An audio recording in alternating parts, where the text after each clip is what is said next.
Assalamualaikum warahmatullahi wabarakatuh.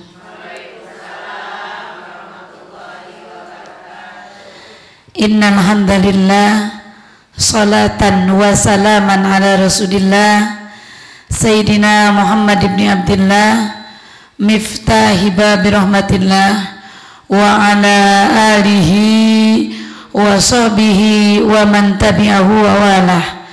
La hawla wa la quwata illa billah. Amma ba'd.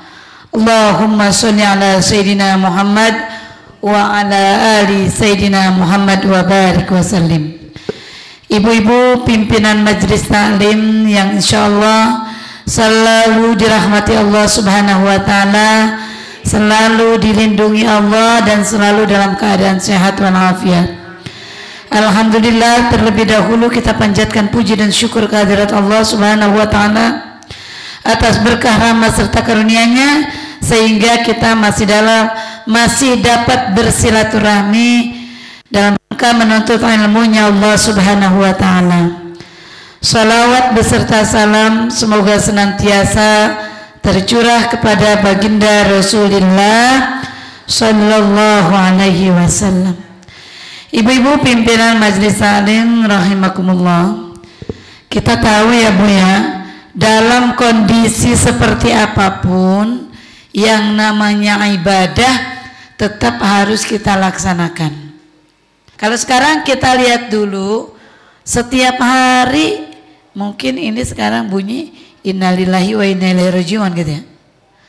Hampir setiap hari sekarang ini, hampir setiap hari di samping rumah kita ngedenger yang namanya ambulan lewat. Kalau dulu kita ngedenger ambulan lewat itu serem sekali. Iya, lama nggak pernah denger. Tiba-tiba kita dengar heboh, siapa yang mau meninggal, kan begitu. Kalau sekarang kayaknya setiap hari. Setiap hari. Dulu kita mungkin ibu masih muda, ibu masih kecil ataupun kita semua masih kecil. Dulu kalau ngedenger burung apa namanya? Ya, ada burung nun jauh di sana bunyi. Itu ada kerabat kita meninggal dunia. Itu ada kerabat, teman dekat, jamaah kita akan meninggal dunia sebagai cirinya. Kalau sekarang nggak ada lagi tuh, burung juga bingung gua mau bunyiin yang mana. Iya, saking banyaknya bingung burung mau bunyiin yang mana. Kenapa? Hampir setiap hari kita tahu fa idza jaa ajaluhum la yastakhiruna as-sa'ah wa la yastaqdimun. Jika ajal umur udah sampai kepada kita, kita mau ngumpet dimanapun, kita mau sembunyi dimanapun, tidak akan bisa ada yang mencegah. Jadi sekarang adalah musim COVID, musim wabah. Umur kita ada di genggaman Allah Subhanahu wa taala. Tetapi sebabnya bisa ada di kita. Segala sesuatu qadar telah ditetapkan oleh Allah Subhanahu wa taala. Qadar masih kita bisa ikhtiarkan. Dengan cara apa? Mungkin kita masuk rumah sakit, jika tidak segera cepat-cepat diobatin, kita meninggal. Sakit parah, jika tidak segera dibawa ke rumah sakit, maka kita langsung meninggal. Asbabianya apa kita bisa menjaga umur kita? Karena kita ikhtiar sampai masuk rumah sakit.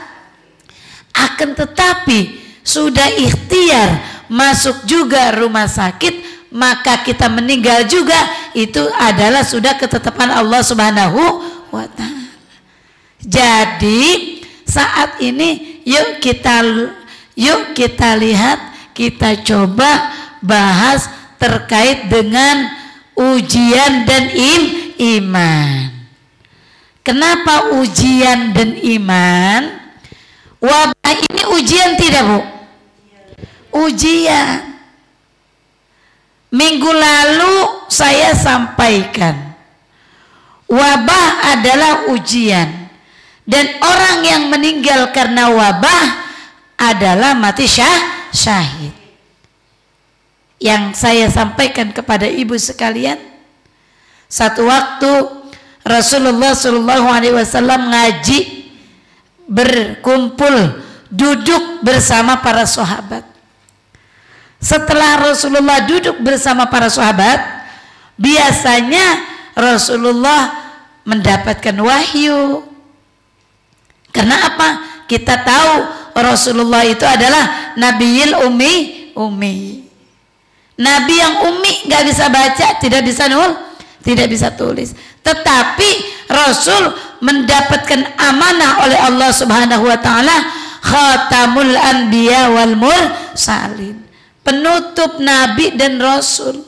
Maka yang diperintahkan oleh Allah kepada Rasulullah adalah minaz zulumati ilan nur, mengeluarkan manusia dari apa? Dari kegelapan kepada cahaya. Nah, satu waktu Rasulullah ketika mendapatkan wahyu, makanya kan ada apapun yang dilakukan oleh Rasulullah adalah hadis. Hadis itu adalah ucapan yang disampaikan oleh Rasulullah. Apa hanya ucapan saja? Tidak. Qaulun wa fi'lun, gitu kan? Apa perkataan Rasulullah? Aqwalun wa af'alun. Ucapan Rasulullah jadi sabda. Perbuatan Rasulullah, diamnya Rasulullah adalah merupakan gerak langkah Rasulullah yang kemudian menjadi sunnah. Menjadi sunnah. Rasulullah duduk di ta'lim bersama para sahabat. Rasul bertanya kepada para sahabat. Apa pertanyaannya?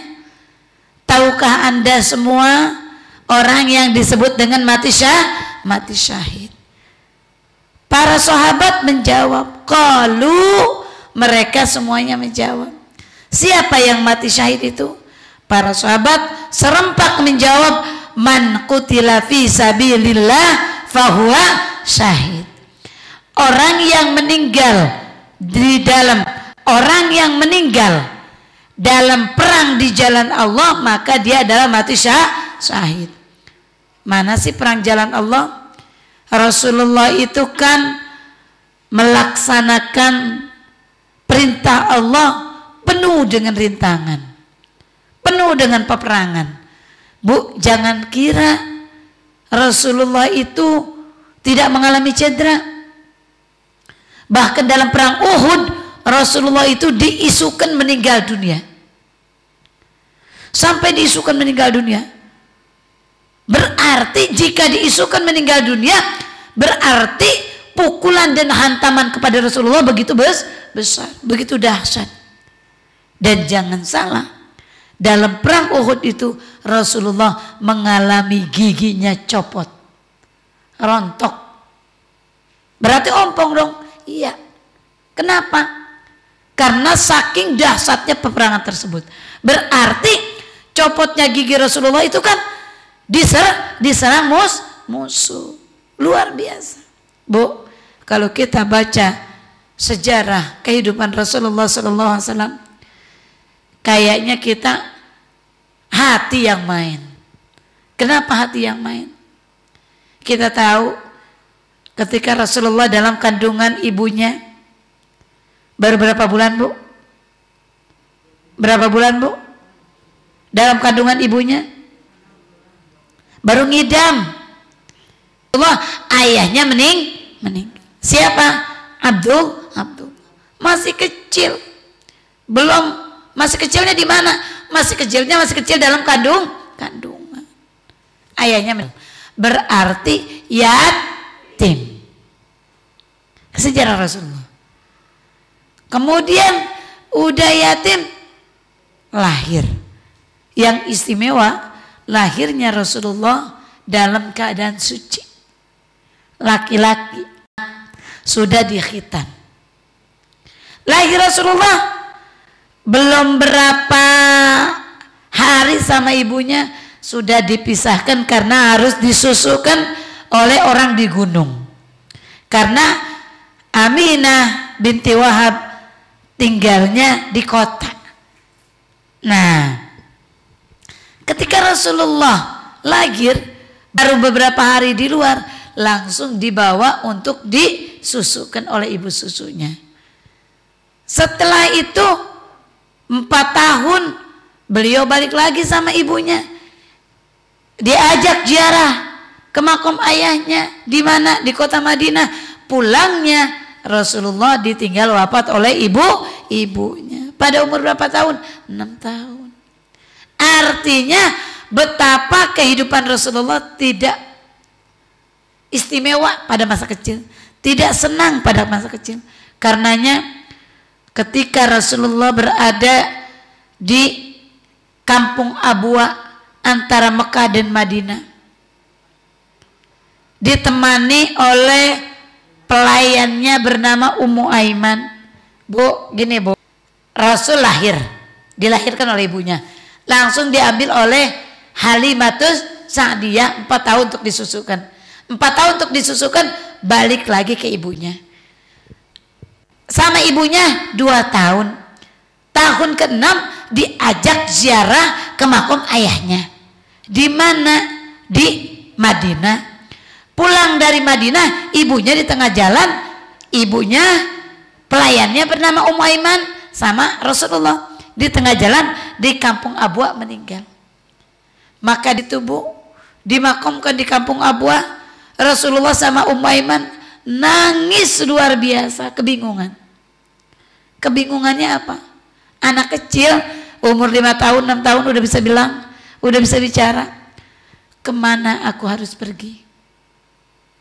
Ayahku telah meninggalkan aku. Ibuku pun sekarang meninggalkan aku. Anak umur 6 tahun. Kemana aku harus pulang? Ada di tengah-tengah nih Bu, di Abwa, anak kecil.